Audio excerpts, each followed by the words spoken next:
So today I want to talk a little bit about the Facebook story, what happened on the Obama campaign, but try to situate all of that into a much larger understanding of what's happening online. In order to do that, it would definitely be helpful for me to know, since I'm speaking to a new audience, if I could get a raise of hands for those in the room who have Facebook accounts as of today. Okay, that's a good sign. Facebook has arrived in India, I guess. I was here last July, and even then, I'm not sure it would have been quite so many.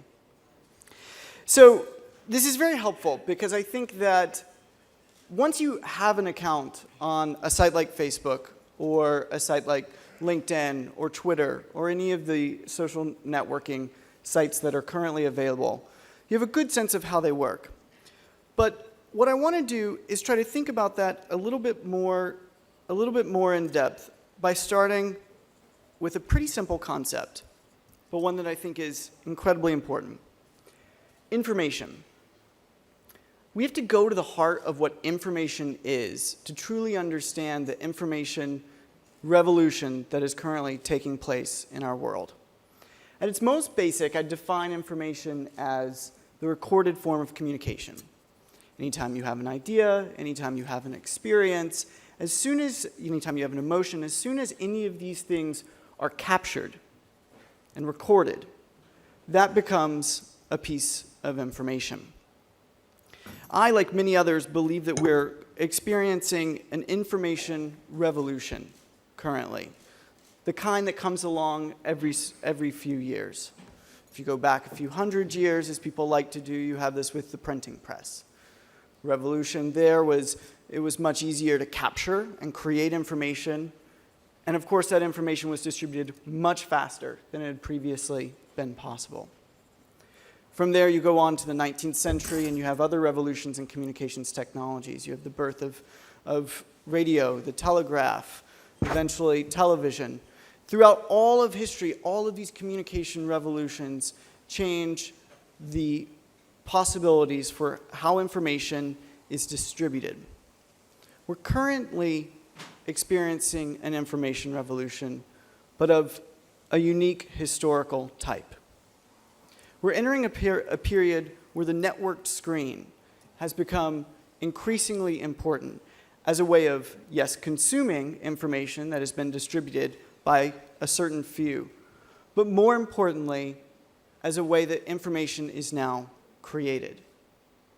Whether it's on Facebook, whether it's in your email account, whether it's even through SMS, now everyone who has any type of access to a communication technology has the ability to create information and distribute it widely at the same time that they have the capacity to consume that information.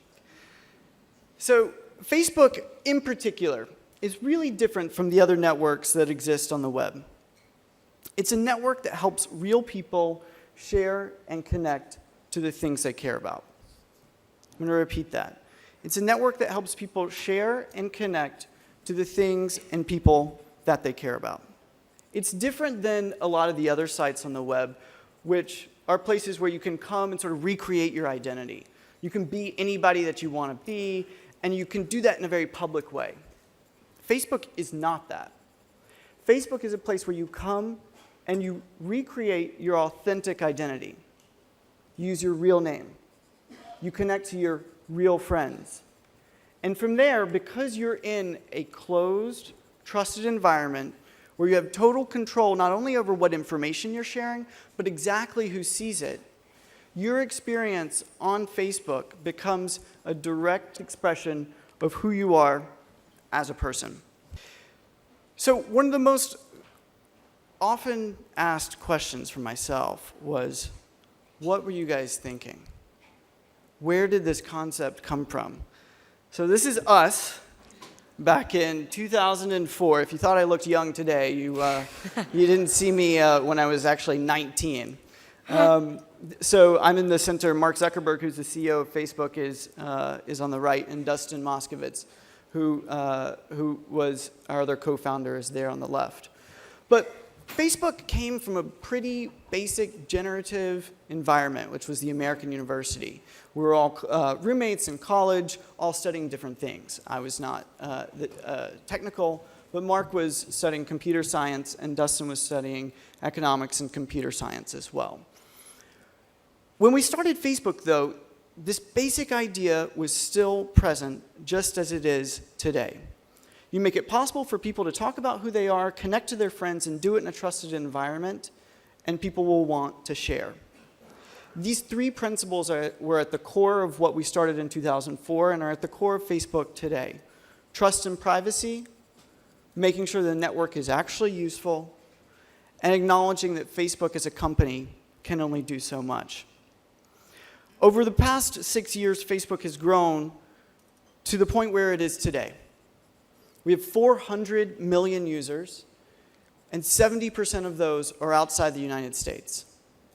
The fastest growing demographic, contrary to probably what a lot of people in this room expect, is not people my age or people even younger than me, but people who are a decade older than I am. In addition to that, 50% of the existing users come back to Facebook today, or will come back to Facebook today. 50% will come back tomorrow, and the day after that. This is a statistic that illustrates that Facebook is not really a place where people come to play. We think of it sometimes that way because we get to keep up with our friends and we get to know what's going on in our communities. But that's not play. That's who we are as people, as social individuals. And we need that. We thrive off of that. And as a result, we come to Facebook to know what our friends and family are doing. It's 130 friends, which illustrates this point where it's not about a popularity contest. For those people who thought it was, I hate to tell you, but game over. It's about connecting to just the people that you know. And finally, through mobile devices, 75 million people access Facebook actively. This number, I can promise you, is only going to increase in coming years. To be clear about exactly what's happening on Facebook, before I talk a little bit more about the possibilities that Facebook offers, every single time a person takes an action on the network, it becomes a piece of information. This gets back to my original point. Every single time a person says hi to a friend, talks about what they're doing, shares a photo, or engages with any type of piece of content, that becomes a piece of information. That's then distributed to a whole group of friends, a whole group of families, and in some cases coworkers who are likely to be interested in this information. This is a brand new filter for how we can understand the world. The old paradigm, I would argue, was relying on just a few editors at a newspaper to figure out what should be on the front page, and everybody had to read that. The new paradigm is relying on the people that you know, the people that you already trust, to point you in the direction of the information that they're consuming and that they find useful in their own lives. This is the shift that we're currently undergoing. The possibilities that this opens for us as a society are enormous. I'll talk about a couple global ones before talking about a couple here in India, and then one that's close to my heart, which was the Obama campaign. This is one of my favorite photos, if you can see it. I think you can, because it's evidence of what a small group of people who are passionate about a cause can do, because we live in a more connected world now in 2010. Just a year or so ago, a group organized against the FARC, the terrorist organization in Colombia. And just from a simple Facebook group, a few passionate people inviting their friends, they tapped into what is clearly a huge, amazing movement of people who are absolutely opposed to the FARC and the threat that they pose in Colombia. Worldwide, we saw protests, people flooding into the streets. This is an aerial photo behind the group here of hundreds of thousands of people coming out and talking about what they believed in. Not necessarily on Facebook, although Facebook was the way that got them there, but what they believed in much more passionately, which went well above and beyond the actual communications technology that they used that turned them out in the streets. It just enabled those connections to occur. The same thing happens day in and day out. I can't tell you how many people come up to me and say, "You have no idea, but I met my ex-girlfriend on Facebook, and now we're getting married. It happens all the time. Or alternatively, I was separated from my brother at birth. We were orphans, and we reconnected because of Facebook. This is now the type of opportunity which is possible. In addition to all of that, there are plenty of opportunities here in India that are already happening, even though many Indians are new to Facebook.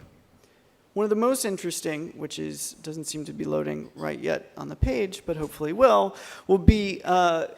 just this past week. I don't know how many of you saw it, but the Economic Times partnered with Facebook around the national budget to enable everyday people to have a conversation about what they thought about the national budget, what should be a top priority, and what should be part of the dialogue and part of the debate.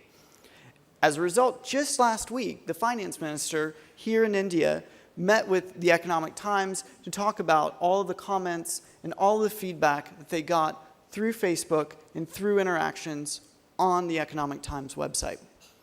It's also important to note that people didn't even have to come to facebook.com to engage in this debate.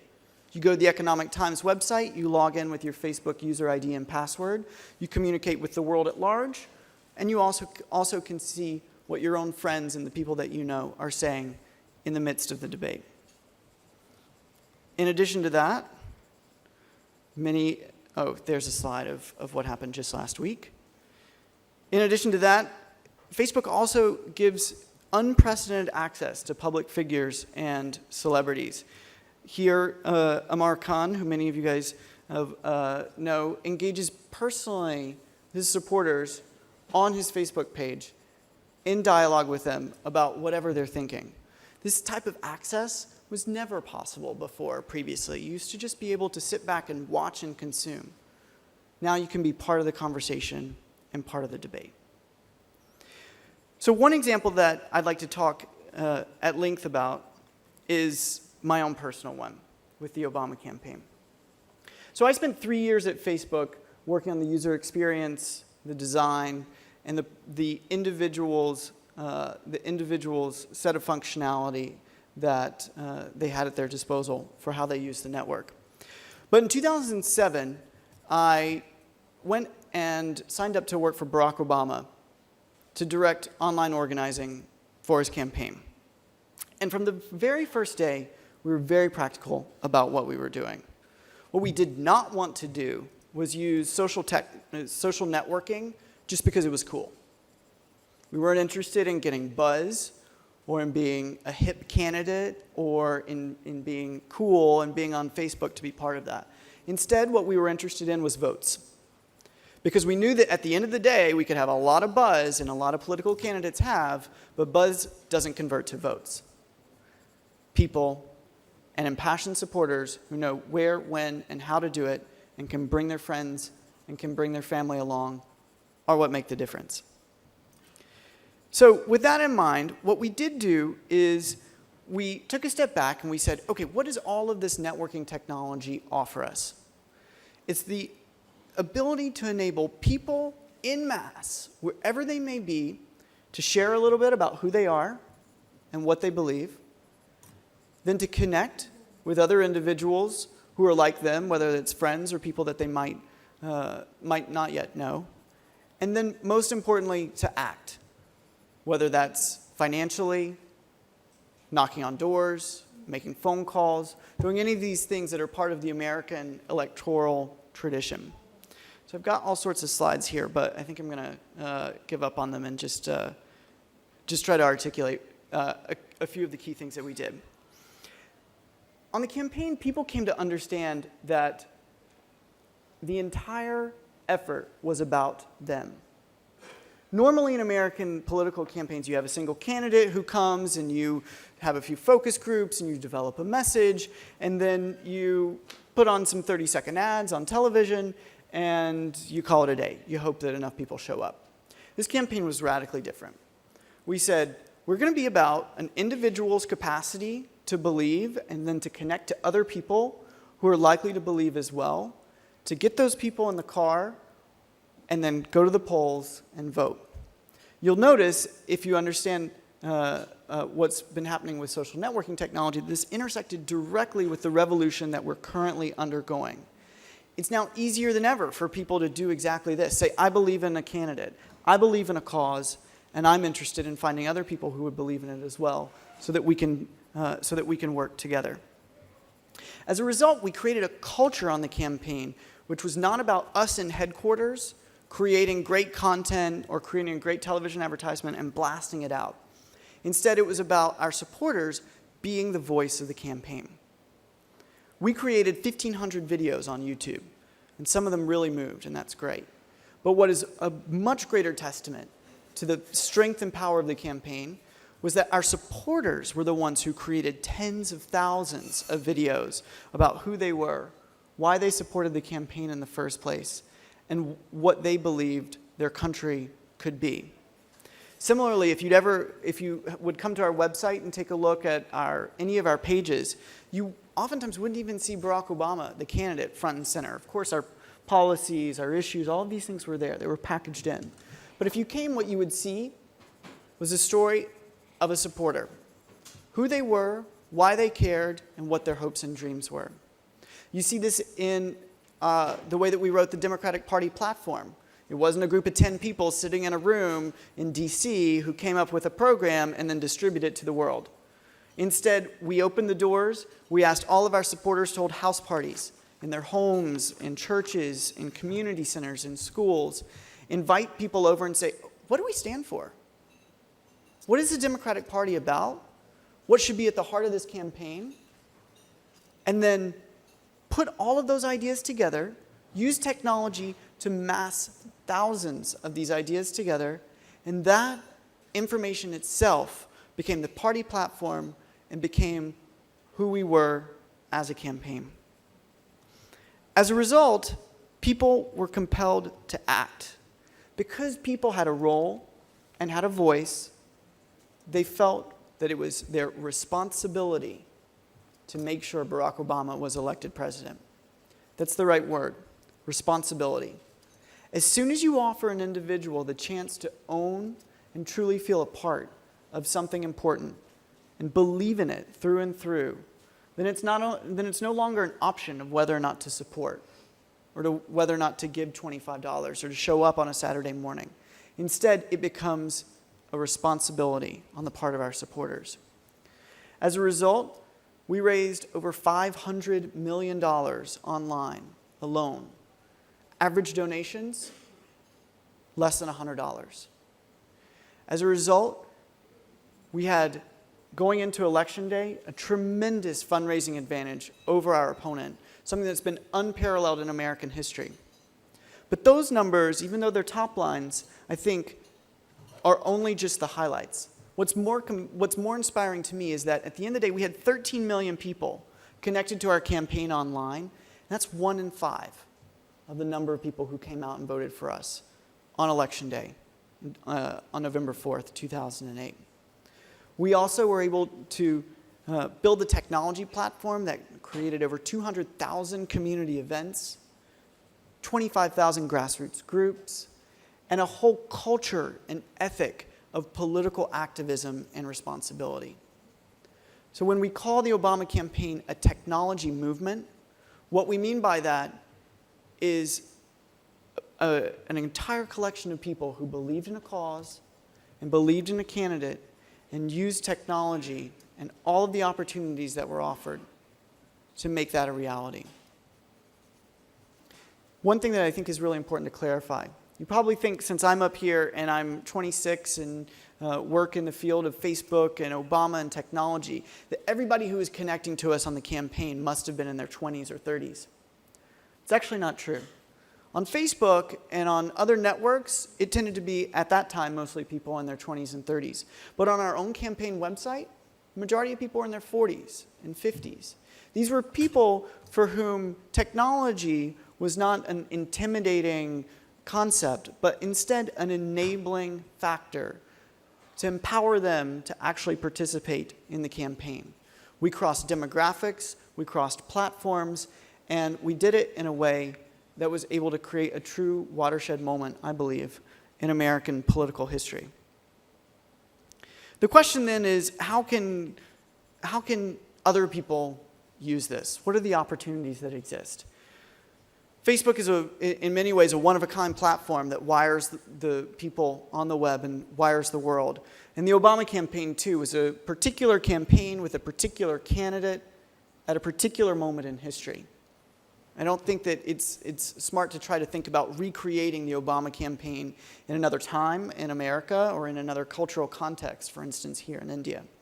However, there are very clear principles that each of these initiatives demonstrate, which I would recommend that anyone, whether they're in politics, business, the arts, you name it, think seriously about, because they're going to impact your own work. I'll highlight 3 or 4 of these things, and then we'll open it up for questions. The first is, individuals now have the capacity to share much more broadly than they ever have had before. It's easier for them to express excitement or disappointment. If I had the thing I would show you, if at any moment in time, you could go on a network like Twitter, or you can go on Facebook, and you can see what people are thinking about any particular concept or any particular brand, person, or idea right now. And guess what? It's not just you who can do it. It's anybody who's out there. As a result, you can think of the customer or the citizen as having a megaphone. They can speak much more broadly and to a lot more people than they've ever been able to before. That means that you've got to make sure that they're satisfied. If you're in business, I think customer satisfaction is becoming incredibly more important day by day. If you're in politics, that means actually listening, not just saying you're listening, but actually listening to what citizens are saying is becoming increasingly important as time goes by. The opportunity that currently exists is to be able to get real, anecdotal, genuine feedback in real time on any idea that you're curious about through the web. That's now possible. And if you don't take advantage of that, you're leaving a lot of opportunity on the table. A second implication is that even though it may seem that institutions are becoming less important, I would argue that institutions and brands are becoming increasingly important. People ask me all the time, what's the future of news? What's the future of newspapers? And I think that there is a very robust future for these types of institutions. After all, historically, these have been the groups that have vetted all of the information that exists on any given day to find what was most close to the truth and what was most timely and relevant. We still need these institutions. In fact, I would argue we need them even more, because everybody has a megaphone and everybody's talking. There's so much more to listen to, and we just simply can't listen to everything every day. Instead, we have to rely on institutions and filters to tell us what's most important. The New York Times or India Today can be these sources for us. But so too will our friends, and so too will all of the people that we trust, whether they be bloggers or individuals. That's fine. Third and finally, the final implication that I'd like to highlight before moving on is the opportunities for collaboration have significantly expanded. By that I mean we used to live in a world where you had a pyramid, and the most important people were those on the top who would just talk to a few different individuals, then make a decision where everyone else was affected. I think a much more useful model, I think a much more useful model now is to think of our world as a network. And as a result, it's much easier for individuals to talk to one another about what they believe and to solve problems collaboratively. You'll see up here, just to take a half step back, this is US Airways, which is one of the main airlines in the States. And at any given point in time, you can take a look on Twitter and see what their feedback is, and you can see all kinds of stories. I lost my bag, the stewardess was rude, you name it. And there's actually a measurement which can tell you at any given point in time, you can use a third-party service to tell you the strength of the brand. And for something like US Air, it's 60% negative, 30% neutral, and statistically insignificant people who are positive. It's that type of feedback that you can get in real time on any concept at any point. To finish out, collaboration is more important than ever. The opportunities for individuals to actually participate and to offer their own expertise are now unparalleled. In an old world where we had to rely on just a few experts to tell us the truth, it's now possible for a conversation to be happening on any given topic, if that's internally at a business or if that's much more broadly on an important political issue. The opportunities for collaboration are truly unparalleled historically right now. To close, I would say that the only requirement that I can say is one for all of us is to think critically about how technology integrates into our lives. We're so embroiled in our BlackBerries and our iPhones and our laptops that I don't think we take enough time to think about how all of these objects and all of these networks are radically changing the way we are, the way we live. Facebook and all the other networks that are out there are not just for your kids, and they're not just fun. They're actually serious institutions and platforms which are changing the way that we live as individuals, changing the way that we can participate in political and normative discussions, and changing the way that we live our day-to-day lives. I'm excited for the opportunities that these offer for collaboration in the future, and I hope you are too. And I'm happy to take some questions.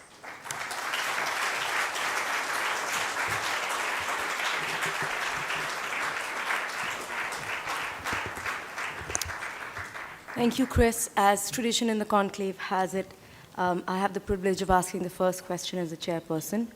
So in the spirit of this session, I updated my Facebook status to say I was doing a session with you and asked my network to send in some questions. Good. And this is a question that most of them wanted in different forms. They've heard a lot of stories and some controversy about Facebook and who founded it, and what exactly happened in that dorm room. Sure. And did Mark Zuckerberg actually hack into the Harvard network? Can you just set the record straight once and for all, please? Sure. So I was there.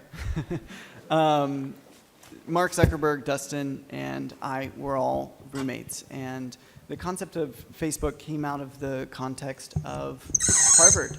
And there's all sorts of people who have come out of the woodwork with all sorts of stories that have continued from day one, and I'm sure they'll continue into the future. But the fact of the matter is, over the past 6 years, Mark in particular as an individual and now the CEO of the company has grown Facebook from what it was originally, which was just a small network for college students, to the point where it's the international phenomenon it is today.